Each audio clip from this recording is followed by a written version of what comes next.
Art work എന്ന് പറയുന്നൊരു കലാവിരുദ്ധമാണ്. നിങ്ങൾക്ക് എല്ലാവർക്കും അറിയുന്നതായിരിക്കും ആർട്ട് വർക്ക് എന്ന് പറയുന്ന ഒരു കലാവിരുദ്ധമാണ്. അപ്പോൾ നിങ്ങളത് ആദ്യമായിട്ട് കേൾക്കണമെന്നൊന്നും എനിക്കറിയത്തില്ല. അപ്പം ആ ഒരു കലാവിരുദ്ധത്തിന് എൻ്റെ കലാവിരുദ്ധം ഞാൻ യൂട്യൂബിൽ കണ്ട എൻ്റെ കലാവിരുദ്ധം. ഓക്കെ, അപ്പം നമുക്ക് ഇനി ഇതിലൊരു ഡിസൈൻ ചെയ്യാം. ഞാൻ എൻ്റെ അടുത്ത് എന്തിനാ, സോ എനിക്കത് പിടിക്കാൻ പറ്റണില്ല കേട്ടോ. അപ്പം അത് എന്തായാലും കോളാവും.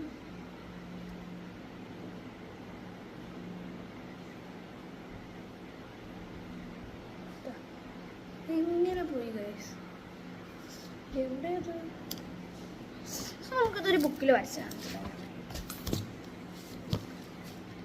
ഇത് ഞാൻ യൂട്യൂബിൽ കണ്ടിട്ടുണ്ട്. അതിൻ്റെ വേറൊരു ഇതാണ് വെച്ചാൽ എന്തോന്നത്